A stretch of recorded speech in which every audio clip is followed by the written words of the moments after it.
নমস্কার বন্ধুরা, Sharmi's easy to cook চ্যানেলে আপনাদের স্বাগত।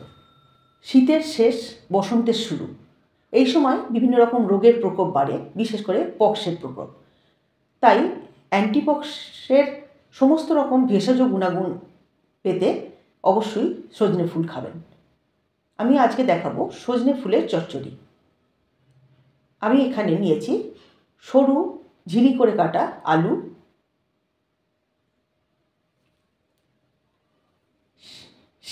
শিমগুলো টুকরো করে কেটে নিয়েছি টুকরো করে কাটা বেগুন, আর ভিটামিন সিতে ভরপুর কাঁচা লঙ্কা এবং টমেটো, আর সজনে ফুল তো আছেই। সজনে ফুলগুলো এখনও খুব ভালোভাবে ফোটেনি, প্রচুর কুঁড়ি রয়েছে।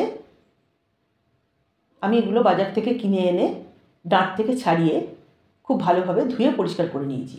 এইভাবে ডাঁটি থাকলেও কোনো অসুবিধা নেই, কারণ সজনে গাছের শিকড় থেকে পাতা অবধি সবটাই শরীরের জন্য উপকার।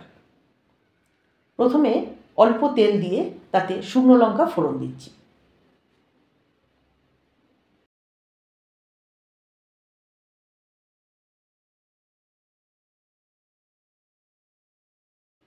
দেব 1 চামচ পাঁচফোড়ন।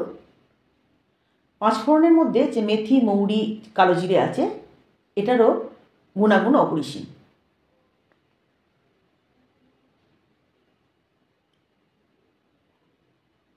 প্রথমেই দিয়ে দিচ্ছি সরু করে কাটা আলু।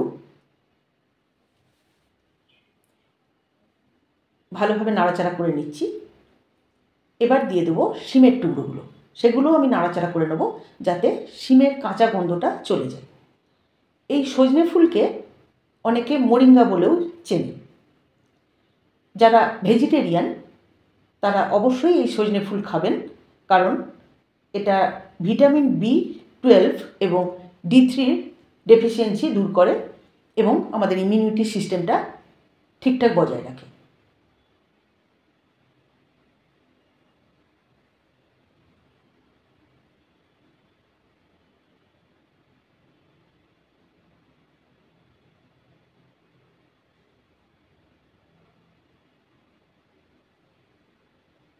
এবার আমি দিয়ে দিলাম টুকরো করে কাটা বেগুনগুলো।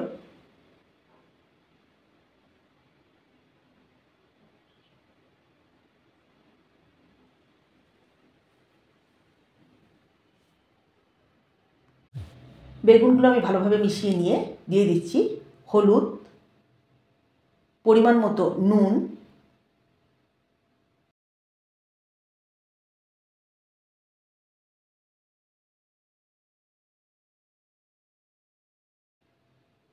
এবং নুন চিনির ব্যালেন্স করার জন্য খুব সামান্য চিনি।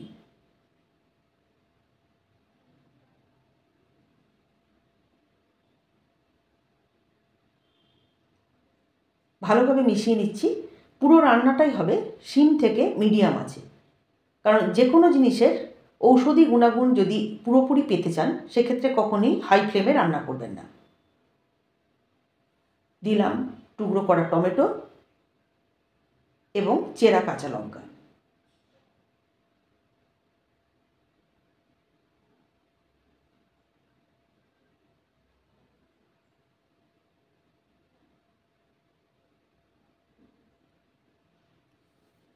খুব ভালোভাবে মিশিয়ে নিয়ে আমি সামান্য একটু ঢেকে দেব।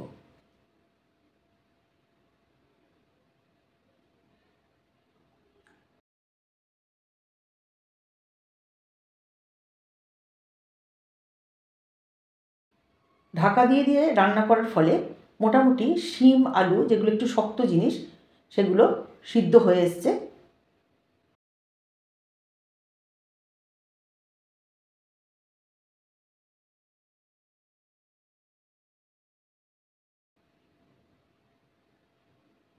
এইবার আমি এর মধ্যে দিয়ে দেব সজনে ফুলটা, কারণ সজনে ফুলটা আমি বেশিক্ষণ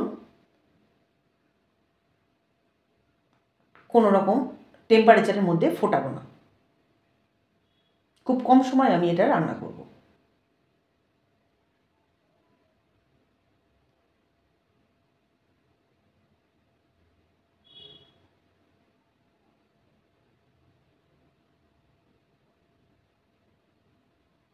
খুব ভালোভাবে ফুলটা দিয়ে মিশিয়ে নিচ্ছি।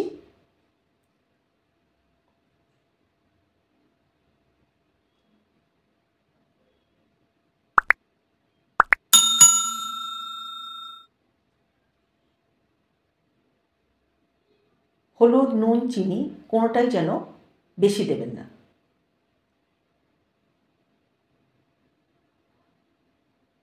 ঢাকা দিয়ে দিলাম। বেশ কিছুক্ষণ সতে করা হয়ে গেছে, নুন চিনি থেকে একটু জলও বেরিয়ে গেছে। এবার আমি অল্প একটু জল দিয়ে দিচ্ছি, শুধুমাত্র সজনে ফুলটার সঙ্গে সবজিগুলো একটু মাখামাখি হয়ে যাওয়ার জন্য। আমি ভালোভাবে নেড়ে মিশিয়ে নিয়ে আবার ঢেকে দেবো।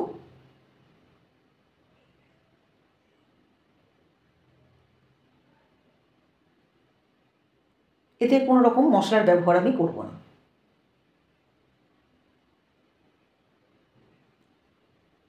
ঢাকা খুলে দেখছি যে সমস্তটাই সিদ্ধ হয়ে গেছে। আমি সবজিগুলো আর সজনে ফুলটা একসাথে একটুখানি খুন্তি দিয়ে নেড়ে মিশিয়ে নিচ্ছি যাতে একটু মাখা মাখা হয়।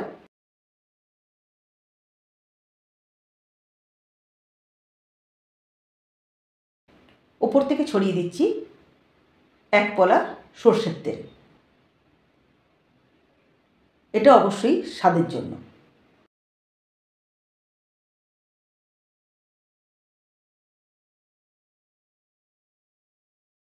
তৈরি আমার সজনে ফুলের চচ্চড়ি। সরস্বতী পুজোর সময় অনেকের বাড়িতেই এই সজনে ফুল খাওয়ার রীতি আছে।